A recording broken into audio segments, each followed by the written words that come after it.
Bonjour, bonjour, comment ça va? J'ai vu un film, mais génial. Le Roi Lion, c'est ça? C'est pas le Roi Lion. Parce qu'en fait, je vais vous expliquer. Le Roi Lion, on en parlera, mais là, pas tout de suite. Voilà, on fait trop de Disney en fait. On veut parler d'autres choses. Vous nous demandez des Disney comme Lilo et Stitch et tout, on les fera, mais là on se spécialise pas dans Disney. En plus, là, on vient de voir un film il faut en parler, et en plus, il est récent. Et en plus, personne n'en a parlé. Et en plus, voilà, personne n'en a parlé, c'est Ghost Rider 2, The Spirit of Vengeance. Oui, parce qu'à l'heure actuelle, en fait, on est le jour de la sortie, dans l'après-midi, et il n'y a encore aucune critique sur internet. Exactement, c'est hallucinant. Regardons la bande-annonce.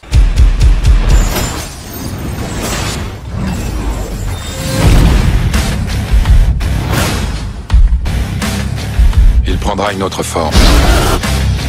Il sera plus puissant qu'il ne l'a jamais été.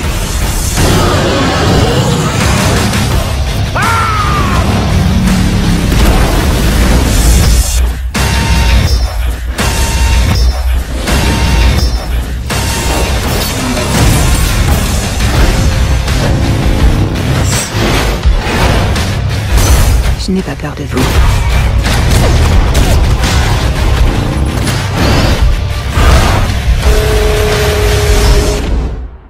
Vous devriez.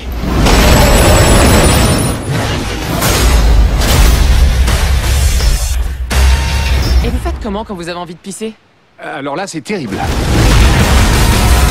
Alors, Ghost Rider 2, l'esprit de vengeance, avec Nicolas Cage, c'est donc un film de Neverdeen et Taylor. Alors déjà, oui, c'est pas vraiment Ghost Rider 2, oui, le titre devait être celui-là au départ, finalement il ne l'est pas encore. Voilà, parce que comme ça, on peut faire l'erreur de ne pas le relier au 1. Oui, donc c'est un film de Neverdeen et Taylor qui sont donc les réalisateurs d'Hypertension 1 et 2 et de Ultimate Game. 3 films assez sympathiques. Qui laissaient espérer à une bonne remontée qualitative. Mais de toute manière, quand on a touché le fond, on ne peut que remonter. Ok, donc, qu'est-ce que tu as pensé de ce film? C'est un film un petit peu mou du genou, que c'est une déception sur presque toute la ligne. Le film est pas foncièrement mauvais. Il faut dire que tu en attendais beaucoup. Non, j'en attendais pas beaucoup, j'attendais que ce soit vraiment délirant. À mon avis, tu en attendais trop. Vas-y. La bande-annonce propose quelque chose d'un peu délirant. Nicolas Cage, même dans les interviews, disait qu'il pensait avoir joué dans un des meilleurs films qu'il avait fait. Il pensait que son interprétation était la plus folle qu'il ait jamais faite aussi.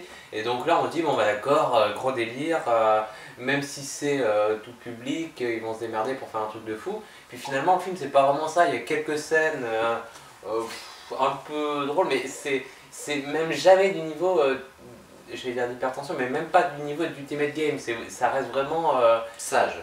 Non, je suis d'accord avec toi sur certains points, mais je serais quand même plus flatteur envers le film, parce que quand on compare à d'autres films de super-héros qui se font, alors évidemment on a tous en tête Ghost Rider 1, mais moi je pense aussi à Thor ou à des films un peu comme ça, quand même c'est plus original que la moyenne de ce qu'on voit maintenant. Le scénario est pas du tout original. Non, le scénario, on est d'accord, est pas terrible. On s'attend à tout ce qui va arriver. Mais on va pas voir Ghost Rider 2 pour le scénario. Toi-même, tu disais... Non, on va le voir pour le délire. Voilà. Donc on s'attend à un scénario délirant.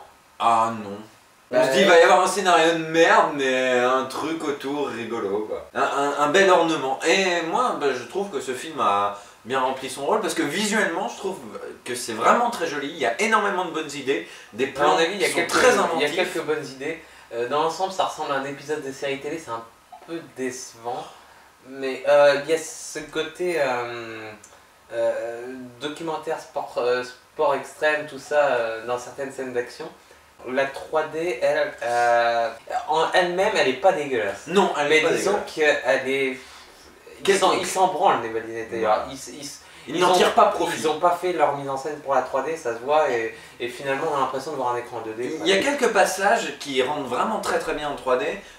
Moi je pense aux appels téléphoniques. J'ai trouvé ça vraiment super bien foutu. Quand il y a un split screen, on voit donc la... Ouais. On voit. Voilà, vous verrez. Il y a énormément de bonnes idées. Des petites phases animées qui sont assez sympathiques. Ouais, voilà, exactement, tout ce qui est dessin. Plutôt bien vu, à part celle du générique qui est explicatives qui nous rappellent ce qui s'est passé dans le premier, histoire d'eux. Mais dans l'ensemble, elles sont plutôt pas mal. Voilà, de manière générale, les séquences animées, je les bienvenu, trouve on pas va mal. dire, ça change un peu. Voilà, ça rafraîchit un peu comme la séquence animée d'Harry Potter et les reliques de la mort partie 1, tu vois.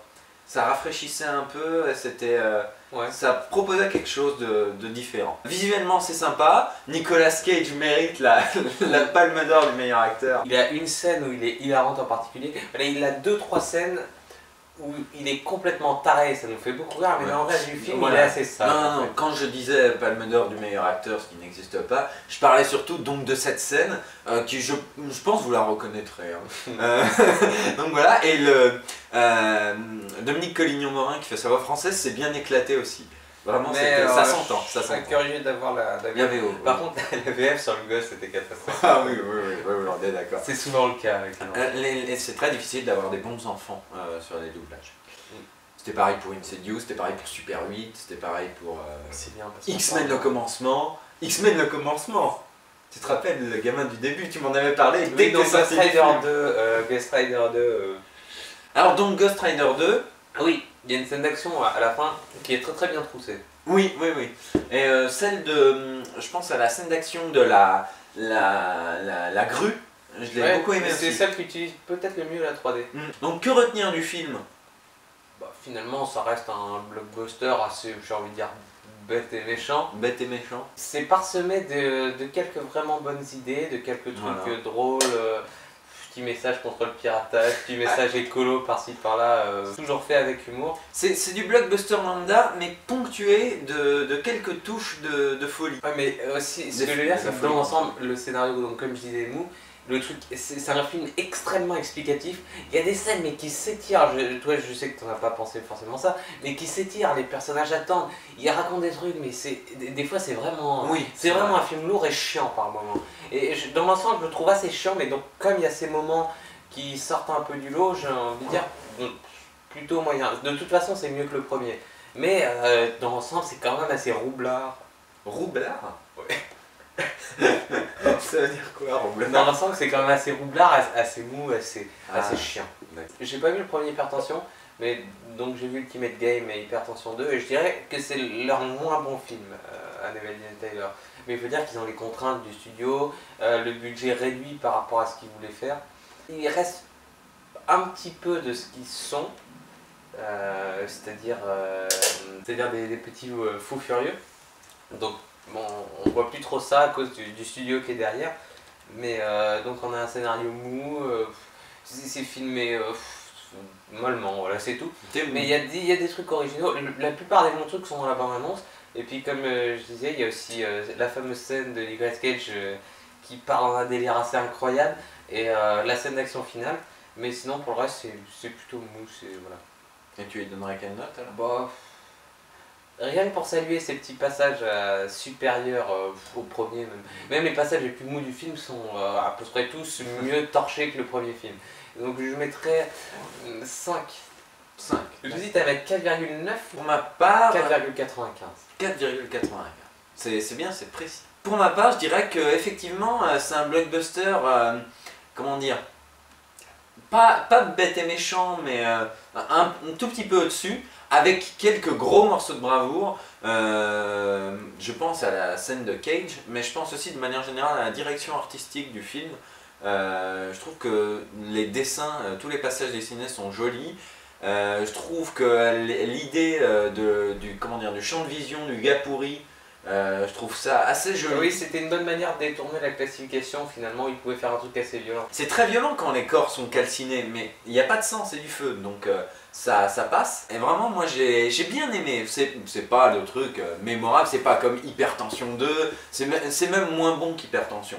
Mais c'est quand même assez sympa, ça fait plaisir de voir ça déjà après Ghost Rider 1, et puis aussi ça fait plaisir de voir ça dans l'univers des super-héros. Les moments assez mous, comme je disais, ça se voit, il y a du chant contre chant, des trucs comme ça. Les moments où ils s'amusent, ça se voit aussi. Oui. Dans les scènes d'action, qu'eux-mêmes, qui sont des sportifs, ont fait des trucs assez extraordinaires. Ils ont filmé quand ils étaient sur des rollers ou je sais plus quoi. Et donc ça se voit quand il s'amuse. Quand il s'amuse moins, ça se voit aussi. Voilà, c'est ce qu'on peut retenir du film. Donc c'est un film honnête où on voit ce qu'ils ont dans le cœur. Mais ça serait mieux qu'ils arrêtent de faire des films Ghost Rider, je pense. Quand même. Ouais. Mais là, ils bossent sur Hypertension 3. Donc, Et donc au final, je lui mettrais 7 sur 10.